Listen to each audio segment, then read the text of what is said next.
Otherwise, like sitting in the lounge. It's no time.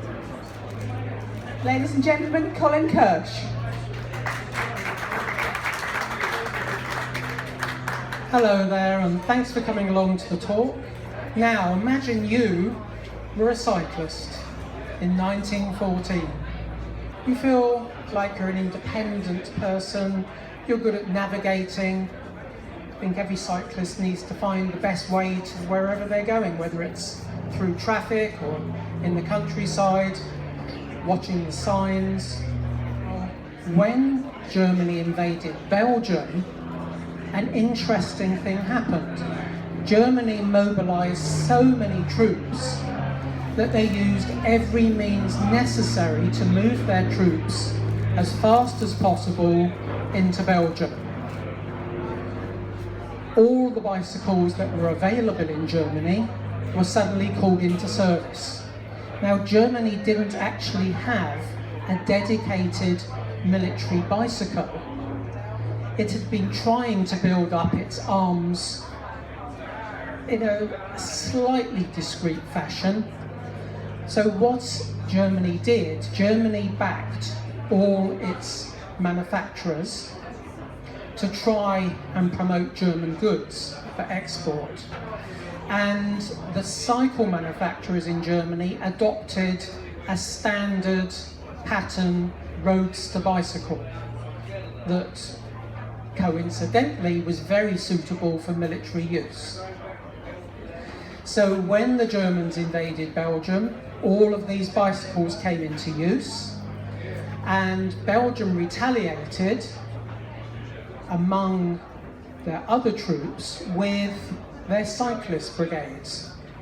And the cyclist brigades were seen to be extremely efficient. They were well trained in Belgium, and the rearguard actions in particular performed by the Belgian cyclist brigades caught the attention of the British government, who immediately placed orders with British manufacturers, cycle manufacturers, for military bicycles. The cycle manufacturers commandeered all the bicycles that happened to be in the factories at the time, quite often painted them all green, including customers' bicycles, and then supplied them to the government as military bicycles, having had military fitments added. These were essentially leather tool bags, which were standard anyway, rear carrier racks, sometimes front carrier racks if those were available, and rifle clips. None of this equipment was standardized. They were supplied by various accessory manufacturers and suppliers. So the manufacturers had to call all of those in and fit them to their bikes. A lot of bikes just went out with no fitments. The cyclist brigades that were formed also ordered bicycles directly from the manufacturers. And it was quite an efficient method of supplying the bicycles. The government didn't really need to intervene. A lot of cities who formed their own cyclist troops raised money from local businesses, and that money went towards equipping the troops. So the troops were equipped in quite piecemeal fashion, and if you look at the photos of the day, all types of bicycles were used. At a conservative estimate, trying to extrapolate the claims of the cycle manufacturers for the amount of bicycles they produced each year and the amount that they said they supplied for military purposes, I've come up with what really is a conservative figure of around 300,000 bicycles used by all the combatants in World War I. Let me read an excerpt to give an idea of the type of things they did.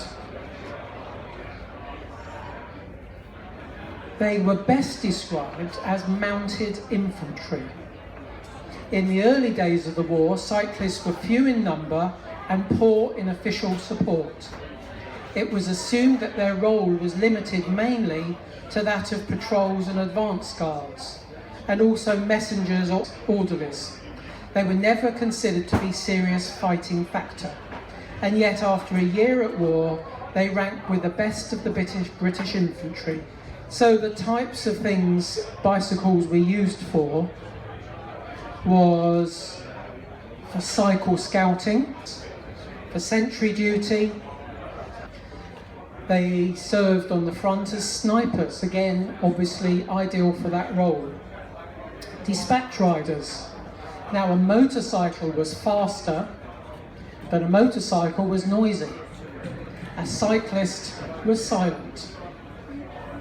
Cyclists were very instinctive and independent, they were good at finding the best route, they were good at map reading, but after the first year, there was a lot of troops killed in the trenches, and most of the cyclists were sent into the trenches.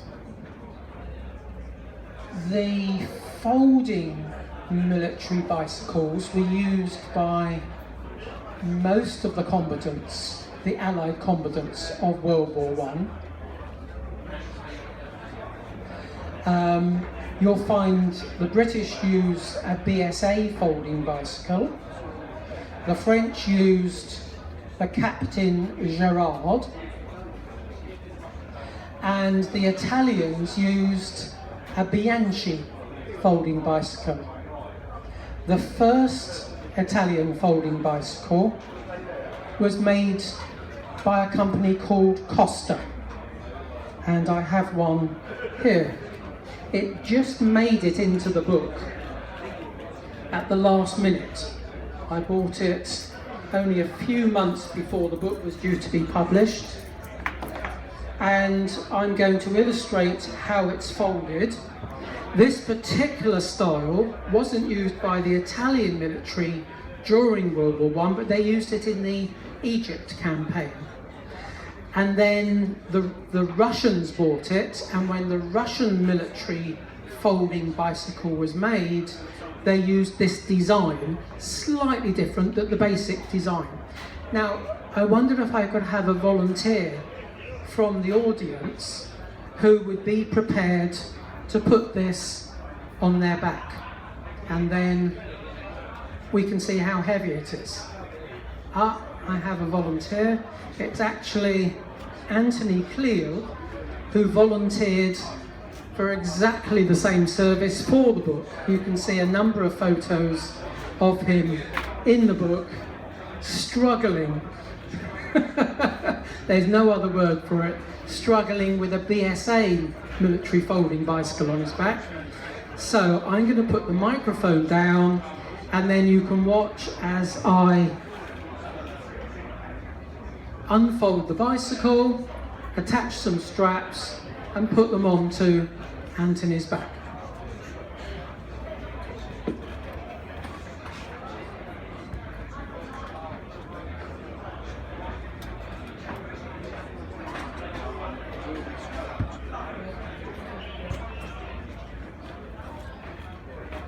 It's a bit easier than the other ones.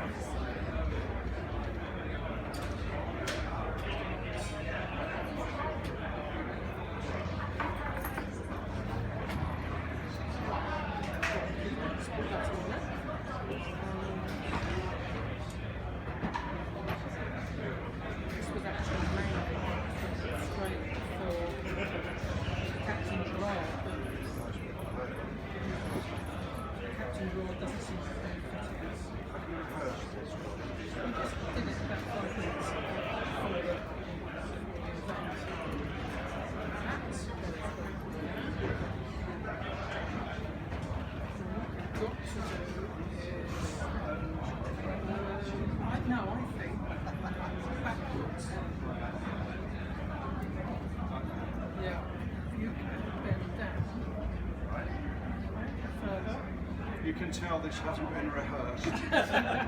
bend down further. Yeah. This has got to go over your head. Yeah. Your arms through the strap.